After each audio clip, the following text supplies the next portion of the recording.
마태복음 5장 7절 말씀입니다. 한 절 말씀인데 우리 함께 읽겠습니다. 긍휼히 여기는 자는 복이 있나니 그들이 긍휼히 여김을 받게 될 것이요. 아멘. 오늘은 긍휼히 여기는 자의 복이라는 제목으로 하나님 말씀 함께 듣도록 하겠습니다. 우리가 참 부유한 시대를 살아갑니다. 이전에 비하면 참 많이 잘 살게 되었고 여러모로 여유로움이 있고 그렇지만, 그러나 사회가 더 복잡해지고 고도화되면서 점점 더 경쟁은 치열해지고 개인주의적인 그러한 이 삶의 방식들은 더 심해져가는 그런 모습입니다. 그래서인지 사회가 참 삭막하다 그런 생각이 들 때가 있습니다. 예수님 당시도 그랬던 것 같습니다. 예수님 당시에 그 바리새인들이 나름대로 자기들은 믿음으로 살아간다고 말하면서 지나치게 엄격한 그런 율법의 적용들을 통해서 사람들을 가혹하게 판단했습니다. 자기들도 지지 못하는 그 짐들을 사람들에게 떠맡기면서 참 힘들게 만들었습니다. 조그마한 것도 하나 어기면 그것을 아주 가혹하게 질책을 하기도 했고, 예수님께서 안식일에 사람들을 고치는, 병을 고치는 그런 상황 가운데서도 그것이 못마땅해서 왜 고치냐고 따지는 그야말로 참 가혹하고 삭막한 그러한 시대적인 분위기였습니다. 로마의 압제하였던 그 전체적인 또 사회적인 분위기도 한몫을 했는데, 전쟁으로 일어난 로마, 그래서인지 굉장히 엄격하고 그 시대 가운데서 노예와 여성들은 사람 취급을 받지 못하는 그러한 분위기 가운데 있었습니다. 그런데 예수님께서 이러한 시대적 분위기 가운데에서 오늘도 변함없이 산상수훈의 이 말씀을 통해서 백성들에게 교훈을 하고 있고 가르침을 주고 있습니다. 계속해서 주어지는 이 말씀, 오늘도 하나님의 백성답게 그럼에도 불구하고 너희들이 살아가라 라고 말하는데 여간 부담스럽지가 않습니다. 이러한 삭막한 시대 가운데에서 어떻게 하나님의 말씀을 순종하며, 특별히 오늘 함께 다루게 되는 이 주제가 긍휼이라는 주제인데, 어떻게 긍휼 없는 세상에서 우리가 이 긍휼을 실천하며 살아갈 수 있을 것인가? 그들에게도 굉장히 힘들고 부담스러운 말씀이 아닐 수가 없었던 것이죠. 그렇지만 그래도 주님이 말씀하시니 그것이 그 백성들을 향한 말씀으로 알고 말씀을 받습니다. 여러분, 이 시대도 다를 바가 없습니다. 삭막한 이 시대, 그러나 하나님께서 우리에게 하나님의 백성으로 살아가는 삶의 원칙과 그 방법을 알려주시는데, 바로 우리에게도 긍휼히 여기며 살아가라, 그런 말씀인 것입니다. 오늘 저와 여러분들은 하나님의 말씀 앞에 섭니다. 계속해서 상상수훈의 말씀을 통해서 교훈받게 되는 중요한 오늘의 말씀, 바로 긍휼입니다. 이 긍휼이라는 주제로 저와 여러분들이 주님의 음성 듣고 이 시대를 살아가는 저와 여러분들이 어떻게 이 긍휼을 또 실천하며 살아갈 수 있게 될지 말씀을 통해 교훈받고 선한 결단하게 되는 그런 시간 되기를 주의 이름으로 축복합니다. 말씀드린 것처럼 오늘 말씀의 주제는 긍휼입니다. 먼저 긍휼히 여기는 자가 되라라고 말씀을 했는데, 우리가 긍휼히 여기는 자가 되기 위해서는 필요한 조건이 있어요. 조건 아닌 기초라고 봐야 되겠죠. 그게 뭐냐 하면, 먼저는 내가 먼저 하나님의 긍휼을 입어야 된다는 것입니다. 내가 하나님의 긍휼을 입지 않고는 나는 누군가를 긍휼히 여길 수가 없다는 것입니다. 그래서 긍휼히 여기는 자가 되기 위한 기초는 바로 저와 여러분들이 하나님의 긍휼을 입는 것인 줄 믿으시길 바랍니다. 그래서 우리는 하나님의 긍휼을 먼저 입어야 이 긍휼을 베푸는 자가 될 수가 있습니다. 그런데 여러분, 이 긍휼을 입기 위해서, 하나님의 긍휼을 입기 위해서 또 우리의 마음의 조건이 있어요. 그것이 뭐냐 하면 바로 이 가난한 마음입니다. 앞서 말씀드렸던 것처럼 이 팔복이 연결된다고 말했는데, 앞선 심령이 가난한 자는 복이 있나니로부터 시작해서 계속해서 애통하는 자, 온유한 자 쭉쭉 나가는데 이것이 다 연결이 되는 거예요. 그래서 앞부분의 그 가장 기본이 되는, 그래서 오늘 이 긍휼도 심령이 가난한 자, 마음이 가난함의 기초가 되지 않으면 하나님의 긍휼을 입을 수가 없다는 사실입니다. 그래서 사랑하는 성도 여러분, 하나님의 긍휼을 입기 위해서는 저와 여러분들이 이 가난한 마음을 가져야 될 줄 믿습니다. 가난한 자에게 하나님께서 그 긍휼의 은혜를 베풀어 주십니다. 가난한 마음이 어떤 것인지 성경에 보면 여러 예들을 찾아볼 수 있는데 마태복음 15장에 보면 한 이야기가 나오고 있습니다. 우리 교회가 새벽기도 마태복음을 쭉 묵상을 하고 있는데 거기 보면 한 가나안 여인이 나옵니다. 이 가나안 여인이 자기의 딸이 흉악히 귀신이 들렸습니다. 불에도 넘어지고 물에도 넘어지고 엄마의 마음이 얼마나 안타깝겠습니까? 그래서 이 딸을 고쳐보고자 하는 그 마음, 예수님이 어느 날 지나가신다는 얘기를 듣고 이 여인은 예수님을 찾아갔습니다. 그리고는 예수님께 외칩니다. 예수님 도와주세요. 내 딸 좀 고쳐주십시오. 그렇게 요청을 했는데 주님의 반응이 무엇입니까? 나는 이스라엘 집에 잃어버린 양 외에는 내가 보냄을 받지 않았다. 무슨 말이죠? 너는 이방 여인이고 가나안 여인이기 때문에 나의 이 긍휼과 은혜 베풀매는 해당이 안 되는 사람이다. 그 말입니다.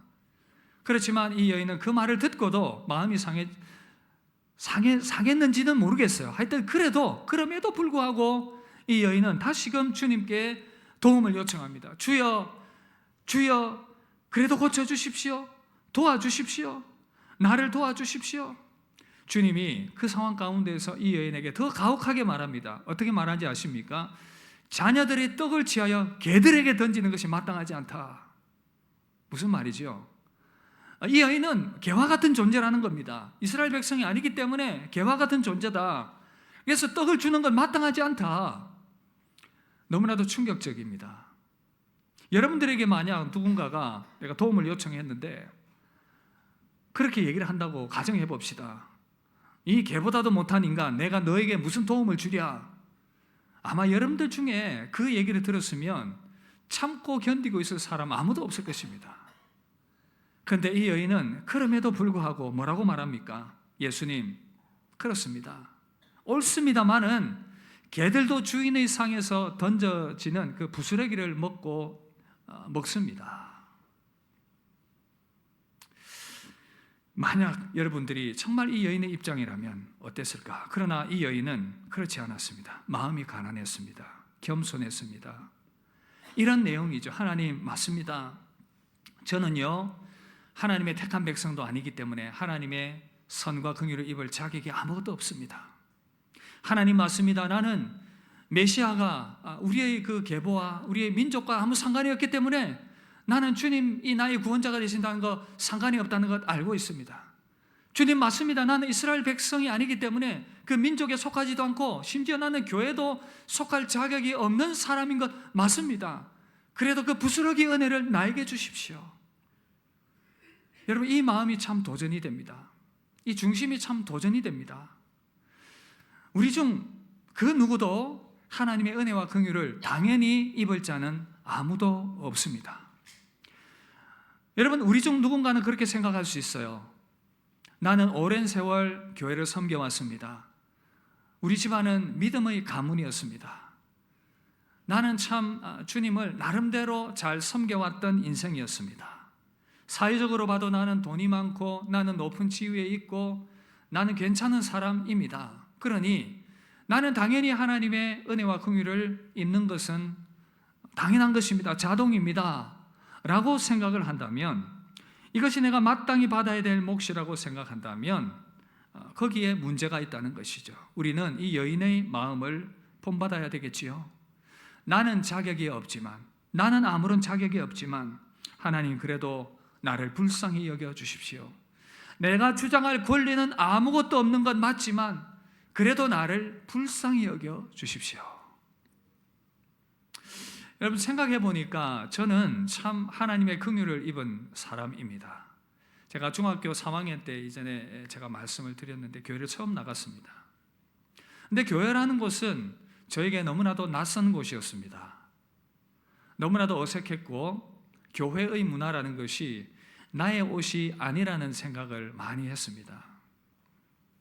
그런데 교회 와서 보니까 믿음의 가정이 참 화목해 보이고, 이렇게 특별한 행사가 있어서 가족 특송을 한다 그러면 가족이 나와서 함께 특송을 하고, 그렇게 함께 교회를 나오며 믿음 생활하는 그 가정을 보면서 너무 마음에 부러움이 있었습니다. 우리 가정은 그렇지 못한데, 우리 가정은 불행한데, 우리 가정은 그렇게 평화롭지 못한데, 그러면서 저는 주님께 기도했습니다. 주님, 우리의 가정도 저 믿음의 가정들처럼 아름답게 그렇게 세워지게 해주세요. 우리 가정이 복음을 받고 변화될 수 있도록 하나님 긍휼을 베풀어 주십시오. 이 가나안의 여인의 모습이 참 나의 모습과도 같다, 그런 말씀 준비하면서 그런 생각이 들었었습니다. 하나님 불쌍히 여겨 주십시오. 그런데 여러분, 하나님 때가 되셨을 때에 저희 가정에 은혜 베풀어 주셨고 믿음의 가정으로 세워주셨습니다. 하나님의 은혜와 긍휼이 임했습니다. 그래서 저는 하나님의 긍휼을 입은 자입니다.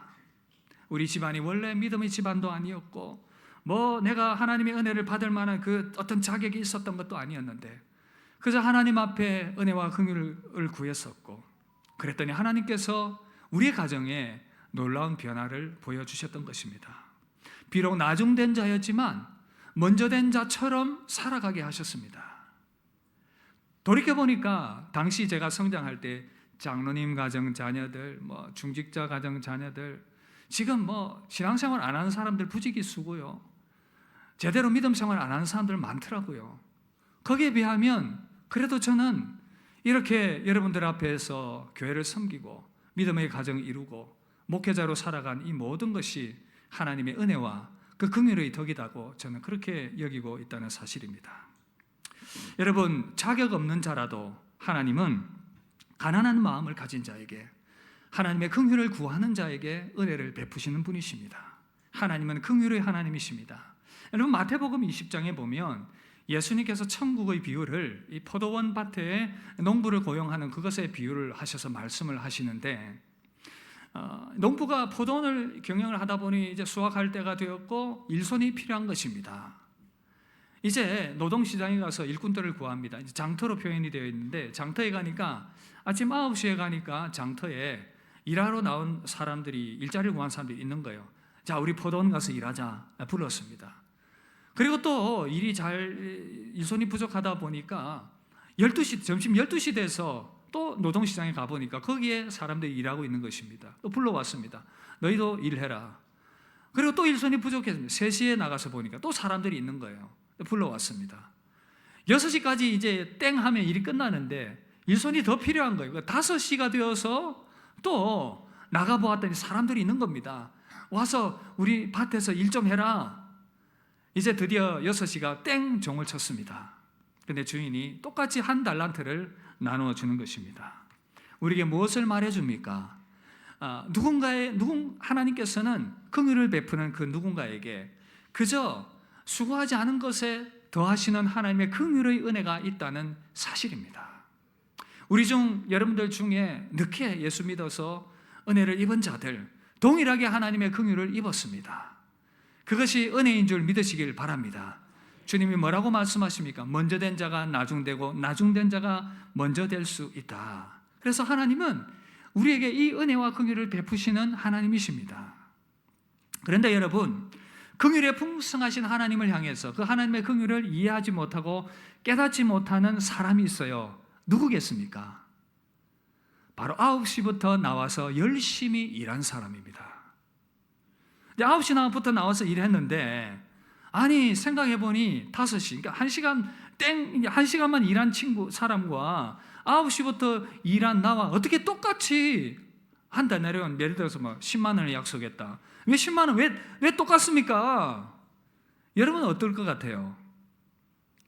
우리 일반적인 마음 아니겠습니까? 여러분, 예를 들어서 9시에 와서 일한 사람이다. 근데 5시에 와서 일한 사람과 똑같이 임금을 쳐줬다. 여러분 어떻게 반응하실 것 같아요? 대답 잘해야 됩니다. 잘못하면 도매금으로 넘어가죠. 예, 그렇습니다.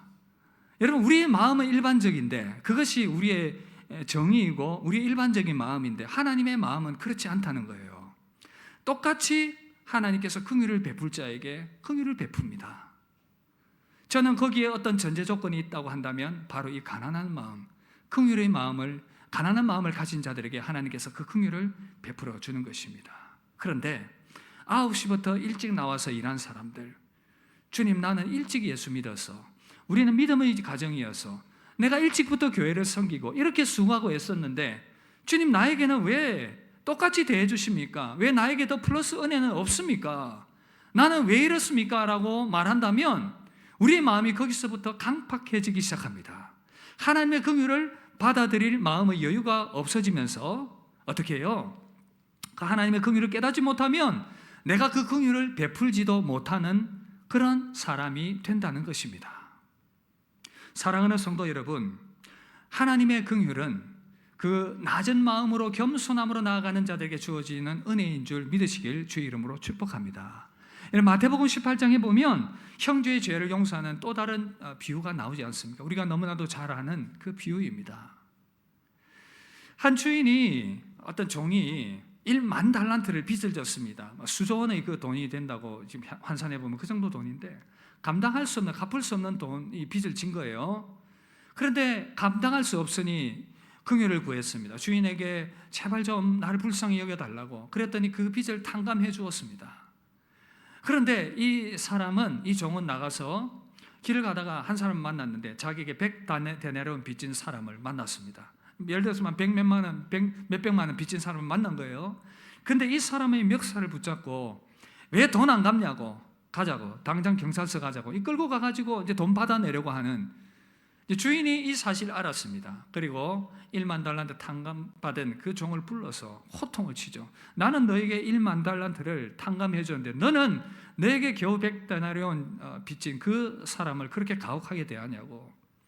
내가 다시 너를 옥에 집어넣어서 거기서 슬피 울며 이를 가게 될 것이다.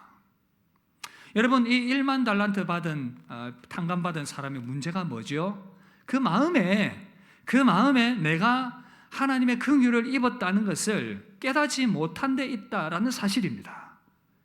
그래서 여러분, 다시 한 번 더 우리가 이 말씀을 잘 적용해 볼 수 있기를 바랍니다. 긍휼을 베풀기 위해서는 우리가 긍휼을 입은 자다라는 것을, 하나님의 긍휼을 입은 자다라는 것을 깨닫는 것이고, 그것을 깨닫기 위해서는 가난한 마음으로 모든 것이 하나님의 은혜입니다, 나는 하나님의 긍휼을 입은 자입니다라고 깨닫고 받아들이는 자가 긍휼을 행할 수 있다라는 사실입니다. 긍휼이라는 책을 쓴 조슈아 맥 목사님이 이렇게 말했습니다. 긍휼의 핵심은 결국 하나님의 긍휼을 입은 자가 하나님의 시선으로 세상을 바라보는 것이다. 사랑하는 성도 여러분, 여러분들은 하나님의 긍휼을 입으셨습니까? 여러분 하나님의 긍휼을 입으셨습니까? 옆 사람에게 물어보십시오. 당신은 하나님의 긍휼을 입었습니까? 뭐라고 말씀합니까? 예스 하십니까? 그렇다 하십니까? 그렇습니다. 우리는 용서함 받을 수 없는 그 하나님의 긍휼과 은혜, 그 사랑을 입은 자들이라는 사실입니다. 다시 한 번 더 가난한 마음으로 우리가 그 은혜 받았음을, 그 긍휼 입었음을 생각하고, 그렇게 우리가 긍휼을 베풀 수 있는 믿음의 사람의 기초가 세워지게 되길 주의 이름으로 축복합니다. 그래서 여러분, 우리는 긍휼을 실천하기 위해서 먼저 가난한 마음으로 내가 하나님의 긍휼을 입었습니다 라고 고백하는 자에게 그 긍휼을 실천할 수 있다고 했는데, 이제 조금 더 긍휼을 깨달아야, 그 긍휼이 무엇인지 그 의미에 대해서 조금 더 생각을 해보고 이것을 어떻게 실천할 것인지를 좀 적용을 해보는 그런 시간을 가지려고 합니다. 여러분, 이 긍휼이라는 의미가 어떤 의미를 담고 있습니까?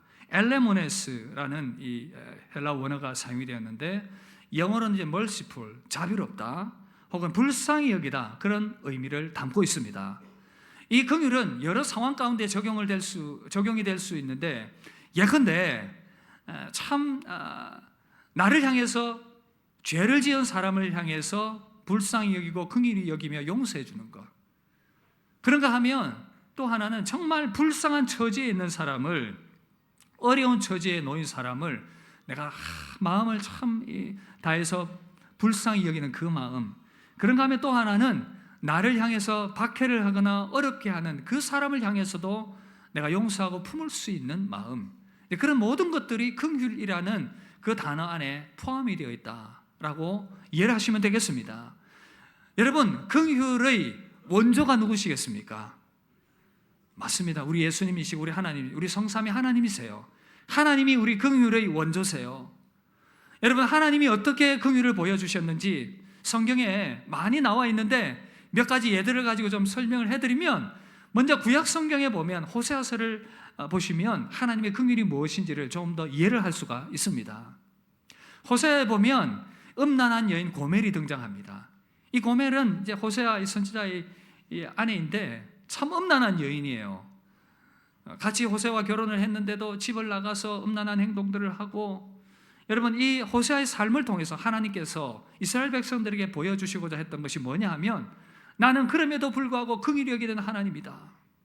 음란한 여인처럼 우리가 하나님의 자녀로 지음받았고 하나님의 백성임에도 불구하고 하나님을 온전히 믿고 따르고 순종하지 않으며 우리의 길대로 가며 우상 숭배하며 계속해서 우리는 하나님을 배반하고 음란한 여인처럼 그렇게 하나님을 멀리하는 인생이지만, 하나님은 변함없이 우리를 향해서 사랑한다 말씀하시고 긍휼히 여기시며 우리를 품어주신다 말씀하십니다. 호세아 3장 1절 보시면 우리 이 말씀 함께 읽겠습니다. 이스라엘 자손이 다른 신을 섬기고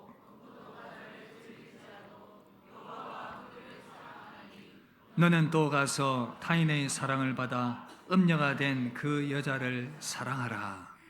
여러분, 참 선지자의 삶은 이렇습니다. 하나님이 시키니까 음란한 여인과 결혼하고 그 음란한 여인이 집을 나갔는데 다시 그 여인을 받아들이면서 내 사랑이 어떤 것인지를 이스라엘 백성들에게 보여주라고. 주님의 하나님의 마음이 이겁니다. 그렇게 할지라도 여호와가 그들을 사랑하나니, 여호와가 그들을 사랑하나니 너는 또 가서 타인의 사랑을 받아 음녀가 된 그 여자를 사랑하라. 우리가 끊임없이 하나님을 떠나서 하나님을 멀리하고 우리 마음대로 우상 숭배하며 살아가는데도, 우리 각자의 우상을 붙들고 살아가는데도 그래도 하나님은 내가 너희를 사랑한다 말씀하시는, 죄인을 변함없이 사랑하시는 그 하나님의 그 긍휼이 바로 그 긍휼의 원조라는 것입니다. 그런가 하면 이 긍휼은 또 아버지가 자식을 향한 그 긍휼을 나타낼 때도 표현이 사용이 되었습니다. 히브리어로 이 긍휼이 또 라하임이라는 단어로 대체될 수가 있는데, 이 단어가 바로 아버지가, 부모가 자녀를 향한 그 사랑입니다. 참 놀랍게도 부모는 자녀가 아무리 잘못해도 그저 그 자녀가 사랑스럽고 믿어지는 겁니다. 여러분, TV나 가끔씩 이런 게 보면 아무리 흉악한 그 흉악 범죄를 저지른 그 부모들 모습 보십시오. 사람들은 그렇게 치탄을 하고 죽일 인간이라고 말하지만 그들의 부모는 내 아들은 그렇지 않다, 믿고 싶지 않은 거예요. 내 딸은 그렇지 않다, 믿고 싶지 않은 거예요. 그래도 그렇게 안아주고 싶고 아무리 잘못해도 사랑해주고 싶고, 그것이 하나님 아버지의 마음이라고 우리에게 알려줍니다. 누가복음 15장에 보면 이 아버지의 마음을 너무나도 잘 우리에게 알려주고 있는데, 집 나간 둘째 아들 얘기 아닙니까? 아버지를 향해서 죽은 자 취급하면서 유산 달라고 해서 세상 나가서 허랑방탕하게 다 소비를 하고 마음대로 살다가 그렇게 엉망으로 산 그 둘째 아들, 아버지는 그러나 그 둘째 아들을 밤이고 낮이고 기다립니다. 언제 내 아들 돌아오려나. 그 아버지의 마음인 겁니다. 이 아들은 삐죽삐죽하면서 세상 방탕하다가 아버지 집을 향해 나아가지만 그 마음이 무거웠는데 내가 어떻게 아버지 얼굴을 배울까? 그러나 아버지는 신발을 벗고 달려가서 그 아들을 끌어안고 새로운 옷을 입히고 손에 가락지를 끼우고 사람들을 불러서 잔치를 벌이는, 이것이 하나님 아버지의 마음이라고 우리에게 알려주고 있다는 사실입니다. 사랑하는 여러분, 하나님의 긍휼은 바로 이 아버지의, 어머니의 긍휼과 사랑이라는 사실입니다. 이것을 우리에게 알려주셨습니다. 그런가 하면 또 성경에 보면 우리 예수님의 긍휼을 우리에게 보여주고 있습니다. 혹자는 그렇게 말합니다. 예수님의 혈액형은 C형이라고요. 여러분, 혈액형 뭐지요? 뭐 A도 있고 B도 있고 뭐 RH-AB도 있을 것이고 뭐 다양할 텐데, 예수님의 혈액형은 C형이다, 그렇게 말합니다. 이 C는 긍휼의 영어의 또 다른 표현인 compassion, 이 불쌍히 여기는 마음, 그 마음, 우리 예수님의 모든 삶과 사역들이 이 모든 긍휼에서 출발했다라고 그렇게 말하고 있습니다. 우리 주님께서 배고파서 죽어가는 굶주려 있는 그 많은 사람들을 향해서 오병이어의 기적을 통해서 5천 명을 먹이셨습니다. 긍휼의 마음과 불쌍히 여기는 마음으로 그들의 배고픔을 안아주셨던 것입니다. 나인성 과부의 아들이 죽었습니다. 그 아들만 의지하며 살았던 그 어미의 마음이 얼마나 억장이 무너지겠습니까? 그러나 예수님은 그 여인을 위로하시면서, 울지 말라고 위로하시면서 그 아들을 살려주셨습니다. 우리 주님은 나사로가 죽었을 때 함께 울어주면서 슬퍼하면서 그 나사로를 살려주셨습니다. 우리 주님의 모든 사역은 긍휼 그 자체였고 그 긍휼의 마음에서 우러난 섬김과 사역이었습니다. 그런가 하면 주님이 십자가 지실 때에 그 하나님의 긍휼, 그 주님의 긍휼의 절정을 우리가 볼 수 있다는 사실입니다. 죄악 가운데 멸망할 수밖에 없는 그 인생들을 향해서 십자가를 지시면서, 여러분, 그 사람들이 얼마나 예수님을 모욕했습니까? 침뱉고 뺨을 때리고 채찍질하고 모욕을 했습니다. 그런 자들을 향해서 주님이 얼마나 우리 인간적으로 생각하면 분이 났겠습니까? 그런 마음이 들지 않았겠습니까? 제가 만약 주님이라면 내가 저런 인간들을 위해서, 내가 저런 쓸데없는 인간들을 위해서 내가 이 일을 해야 한단 말인가? 내가 왜 저 인간들을 위해서 희생을 해야 한단 말인가? 주님 그렇게 말씀하지 않으셨습니다. 십자가 위에서 우리 주님은 아버지, 저들을 사하여 주옵소서. 저들이 하는 일을 알지 못하나이다. 저들이 하고 있는 일들이 뭔지 지금 몰라서 저러니 아버지 불쌍히 여겨주십시오. 이것이 주님의 마음이었던 것입니다. 사랑하는 성도 여러분, 오늘 우리가 이 긍휼에 대해서 함께 배우면서 저와 여러분들이 이 긍휼을 입은 자다라는 사실을 깊이 깨닫게 되길 주의 이름으로 축복합니다. 주님은 우리를 긍휼히 여기셨고 지금도 주의 영으로 우리를 변함없이 긍휼히 여기시며 우리 옆에서 위로하시며 격려하시며 우리를 불쌍히 여기고 계시다는 사실입니다. 한없으신 하나님의 긍휼이 지금도 우리를 향해서 쏟아져 내리고 있다는 사실입니다. 그 긍휼을 입은 자라는 것을 꼭 기억하시며 그 긍휼 안에서 오늘도 믿음으로 세움받게 되길 주의 이름으로 축복합니다. 그렇다면 이제 우리는 이 하나님의 긍휼을 입은 자라면 우리는 어떻게 살아야 할 것인가? 그 실천의 모습으로 우리가 나아가야 되지 않겠습니까? 우리가 그 긍휼을 입었다면 우리도 긍휼을 실천할 줄 아는 자들로, 주님 말씀하셨습니다. 너희 아버지의 자비로우심 같이 너희도 자비로운 자가 되라. 하나님이 자비롭고 내가 자비로우니 너희도 자비로운 자가 되라. 그렇게 실천하며 살아가라 말씀하신 것입니다.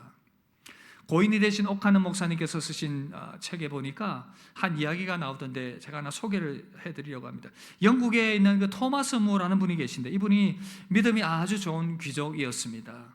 그런데 이분이 억울하게 누명을 쓰게 되었고 억울하게 사형이라는 그 선고를 받게 되었습니다. 얼마나 마음이 상했겠어요? 얼마나 마음이 힘들었겠습니까?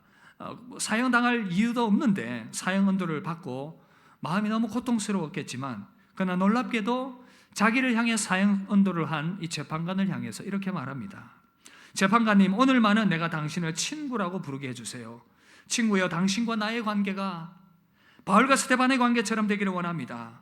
바울은 스데반을 미워서 돌로 쳐 죽인 사람입니다. 그러나 훗날 바울은 예수님을 믿고 평생토록 복음 증거자의 인생을 살았으며 지금 하나님 나라에서 스데반과 가장 가까운 친구가 되어 그의 손을 잡고 영원히 살고 있습니다.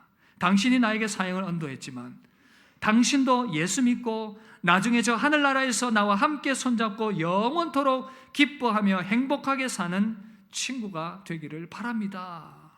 이렇게 얘기를 하자 재판관이 충격을 받는 것이죠. 그러면서 이렇게 말합니다. 아니, 나는 당신을 향해서 사형 선고를 내렸는데 어쩌면 부당할 수 있는 사형 선고인데 어떻게 나에게 그렇게 말할 수 있습니까? 그러자 토마스 무어가 이렇게 말합니다. 내가 그렇게 할 수 있는 것은 예수님께서 나를 긍휼히 여기셨기 때문에, 나는 그 긍휼을 입었기 때문에 내가 당신을 그렇게 당신을 향해 긍휼을 베풀 수 있습니다 라고 말했던 것입니다. 여러분, 누군가를 향해서 분노의 마음을 품고 있습니까?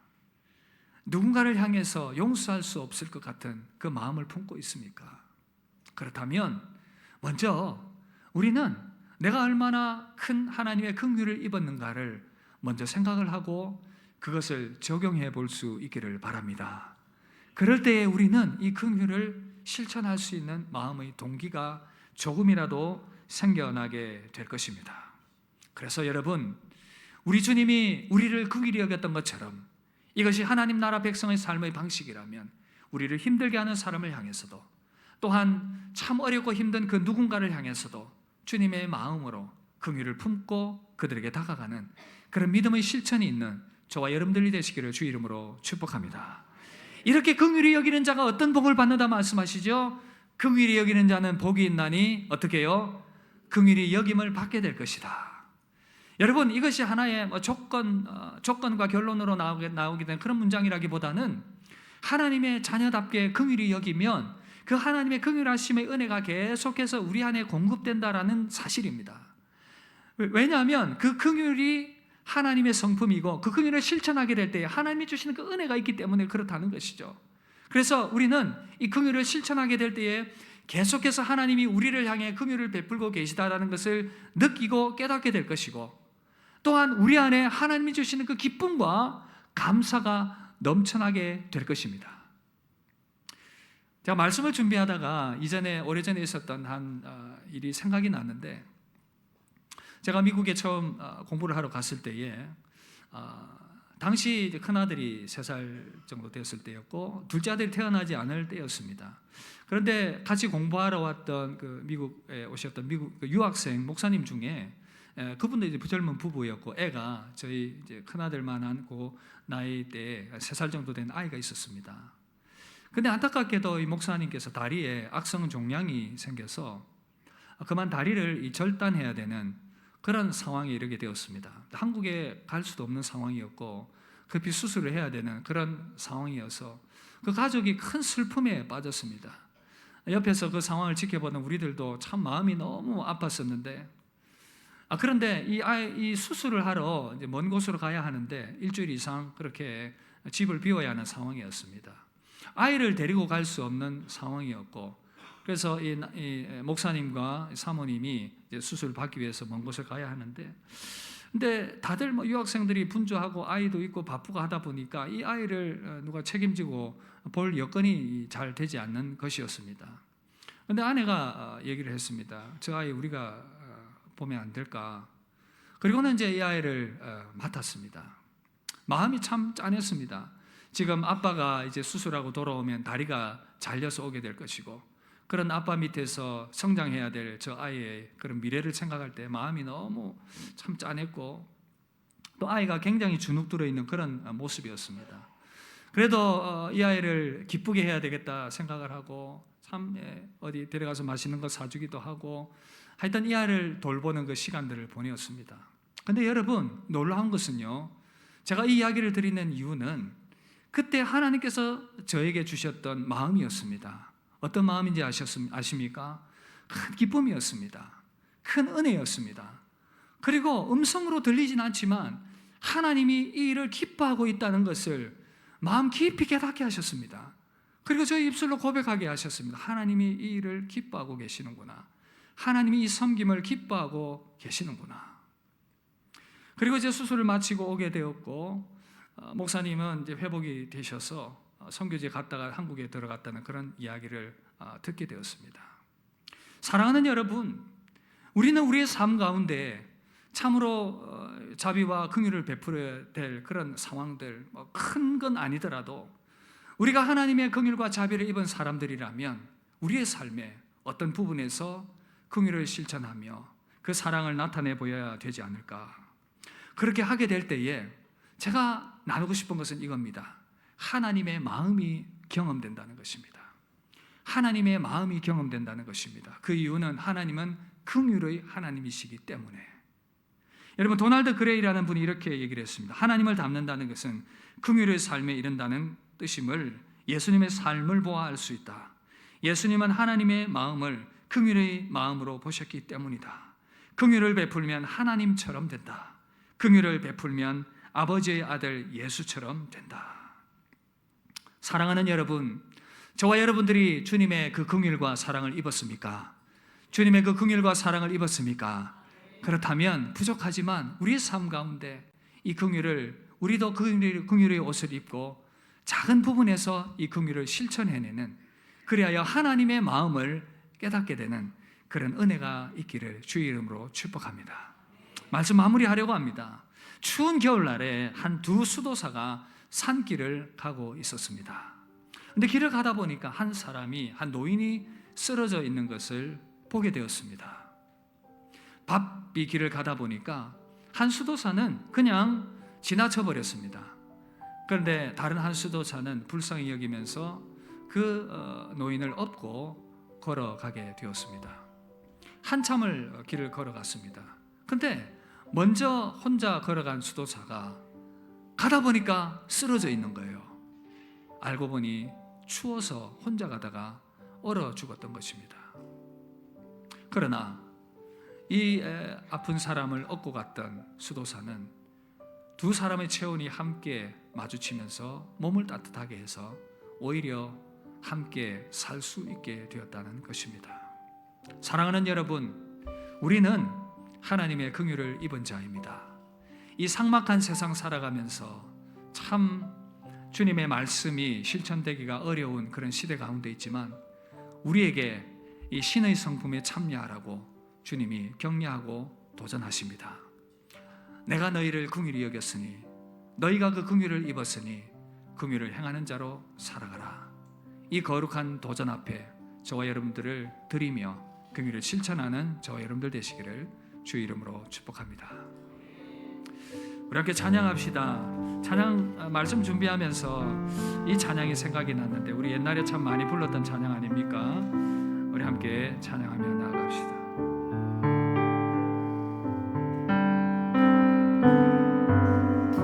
낮의 내처럼 밤의 날처럼 그렇게 살 순 없을까?